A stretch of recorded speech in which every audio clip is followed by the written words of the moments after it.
Kumusta, ako si Otako at ito ang aking anime recap sa Shangri-La Frontier Part 6. Isang araw, habang si Ruro ay nangongolekta ng mga katawan ng mga patay, tinukso ni Katsu na ang laro ay dapat tungkol sa pagtatanggol sa kaharian mula sa mga halimaw. Gayunpaman, ipinaliwanag ni Ruro na ang laro ay tunay nang nagiging tungkol sa pagkakabasag sa malupit na Pencil Knight. Ang Pencil Knight ay hindi katulad ng huling kalaban na itinakda sa kwento ng laro. Siya ay sadyang nang-aabusong ng mga manlalaro na hindi niya pinapapasok sa kanyang grupo at pinupukaw ang galit ng kanyang mga biktima upang hindi ito sumuko sa laro. Sa panahong iyon, ang laro ng Unite Rounds ay lubos na nasasakop ng isang manlalaro, ang tinatawag na Dystopian Empress. Nagplano si Ruro at Kacho na patayin siya, at siya'y nagulat nang makita sila at maisip na ginamit ang rebelyong army bilang isang diskarte.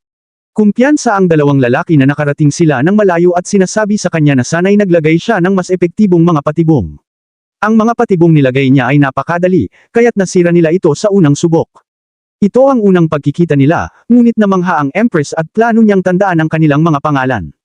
Naiinis ang Pencil Knight sa mga halakhak ni Ruro, at nagtataka siya kung kaya nga ba nila itong talunin para maging Revolutionary Knight.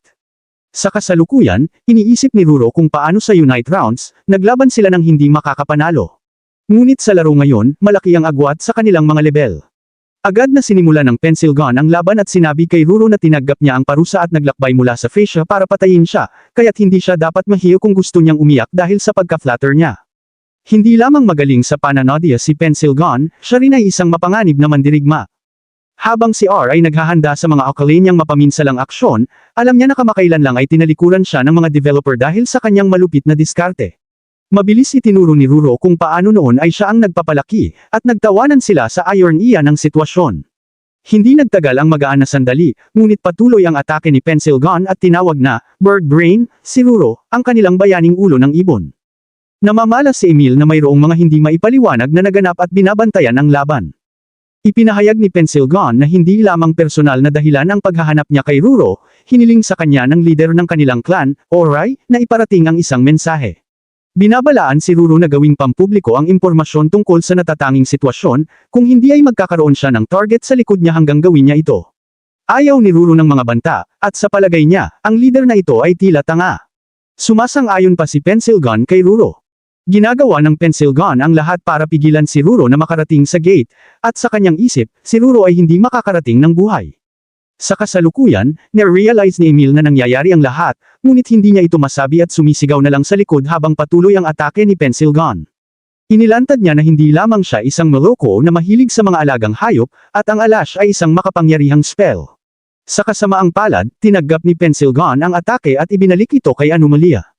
Nagulat si Anomalia sa mga debuffs na natamo niya at namangha siya dahil sa kakayahan ni Pencil Gun na i-reflect ang lahat ng sumpa sa kanyang atake. Inilantad ni Pencil Gun ang kahangahangang item na nagpapagawa sa kanya nito, ang Karmic Straw All. Alam ni Pencil Gun na magkakaroon siya ng malaking problema kung wala ito, at itinapak niya ang bagay. Kapag ito ay natapakan, ang lahat ng sumpa na inilapat sa manlalaro ay ibinabalik sa gumamit nito. Nagpapakatino ang Pencil Gun kay Anomalia na mananatili siya upang bantayan ito habang mamamatay dahil sa sariling lason. Si Ruro ay gumagawa ng lahat para mabuhay laban sa mga kalaban na mas marami, mas mataas ang level, at may mas magandang kagamitan kaysa sa kanya. Ini-analyze niya sila upang matukoy ang pinakamabuting target, ang kawawang gumagamit ng mabagal na espada na hindi na kailangan ng mga kasanayan upang iwasan ang kanyang mga atake. Ang tunay na problema ay kung paano niya mapapapinsala ang mga mataas na level na mga manlalaro na may mga mataas na kalidad na armas. Mukhang napakasama ng sitwasyon, ngunit may isang dumating upang lubusang durugan ang isa sa mga manlalabansa ng isang solong suntok. Ikinabigla ng mga manlalabansa ang kanilang lahat nang makita nilang ito ay ang walang kapantay na lakas ng tanyag na attack master. Walang kaalaman si Ruro kung sino ang taong ito, ngunit hindi niya mapigilan ang kanyang pagtataka sa iba pang taong dumating na may pangalang nagpapakita ng kaharian ng kagimbalimbol na lakas. Gayunpaman, alam natin na itong malalaking armoradong kabalyero ay si Ricker Stalker Ray, at labis siyang natuwa sa pagkakita niya sa taong kanyang pinapangarap. Isang flashback ang nagpapakita kung gaano ka-disappointed si Ray pagkatapos hindi niya mahanap si Ruro, anuman ang kanyang gawin. Iniisip niya kung paano nagsabi si Mana sa kanya na aminin ang kanyang nararamdaman sa kanya. Iniisip niya kung paano laging naglalaro si Ruro ng mga laro na labis na kakaiba at mahirap, laging labis itong mahirap para sa kanya, kaya't hindi niya matagpuan ang isang laro na maaring laruin nila. Gayunpaman, lahat ito ay nagbago nang may laro silang Shangri-La Frontier. Si Ruro ay wakas ay naglalaro nito, kaya't hindi niya pinaubaya ang pagkakataon. Nang bumalik siya sa laro, natagpuan niyang may naghihintay na mensahe para sa kanya. Ito ay mula sa isa pang miyembro ng kanyang guild, si Sager, na siya ring kanyang kapatid. Ipinakita ng mensahe ang lokasyon ni Ruro at hiningi kay Rei na makipag-ugnayan sa kanya. Ito ay unang tunay na pagkakataon ni Rei na hanapin siya, kaya't hindi siya nag-atubiling magmadali patungo sa kanya.